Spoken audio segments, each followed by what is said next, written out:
Guys, I am back. I got a board again, so I can finally, teach and talk properly. Cause holy shoot, I realize I'm terrible at a board. So today we're gonna learn about how to find equal factors. All right. So let's get in random pair of factors. Let's say one one half, one two, and we have so four.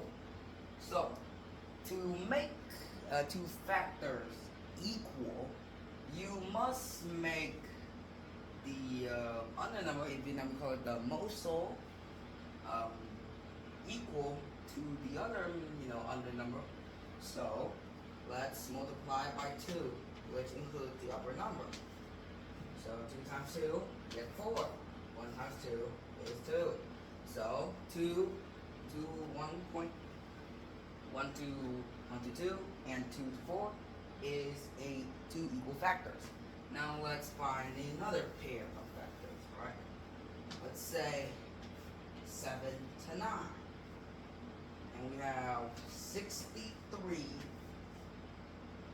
to 82. We're going to multiply it by 9. Because, 7 times 9 times 9 times 9 will be 1. 7 times 9, 63.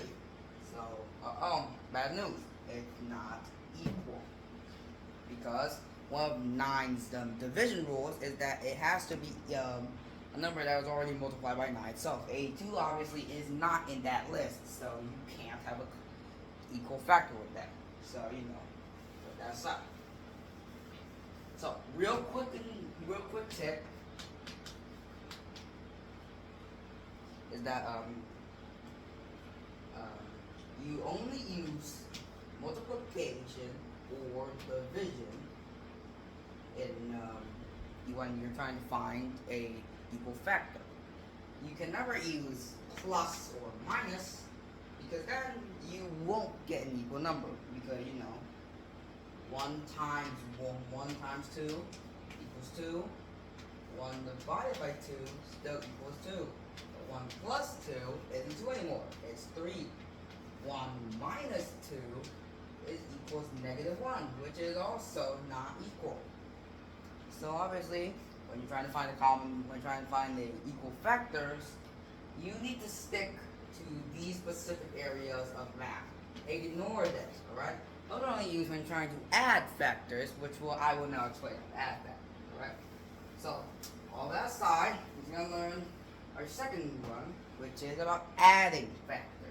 You'll find putting a plus and minus to actual good use. So, we're going to place, 2 to the 3 plus 4 to 6. To actually, add factors together, you have to have an equal under number. So you have to round this up to 4, 6 again. So 4, 4, 6, 6. You get 8 on 6, and actually you can round it down, so that way the answer is much more simpler. Because divided by 2, you get 4, 3. That is it. Very simple. Now do minus factors. Alright. We have 17 21 minus 10 21. Because like in plus, you can't have an unequal, under number. But let's go with this scenario for now. So if you get that, you only minus the upper area, because if the undersides are the same, you keep them. So you get a 7 on 21, round it down. You get a 1 out of 23. But now, let's hit this scenario. Kind of tricky, alright? Kind of tricky. So let's say we got 7 on top of 9 minus 6 on top of 4. You can't minus it if the under numbers are not equal, alright? So, this is what we do.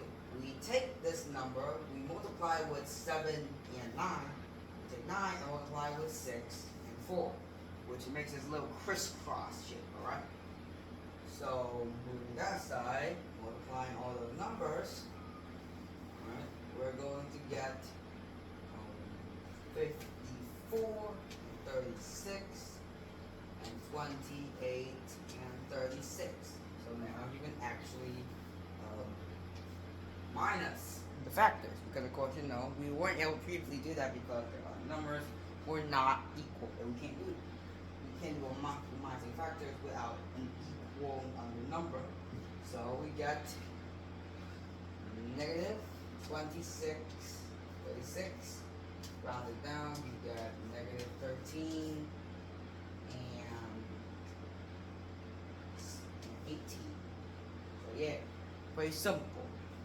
So in today's lesson, I've just taught you about how to find equal factors and how to add and minus factors. Don't watch this. Do not.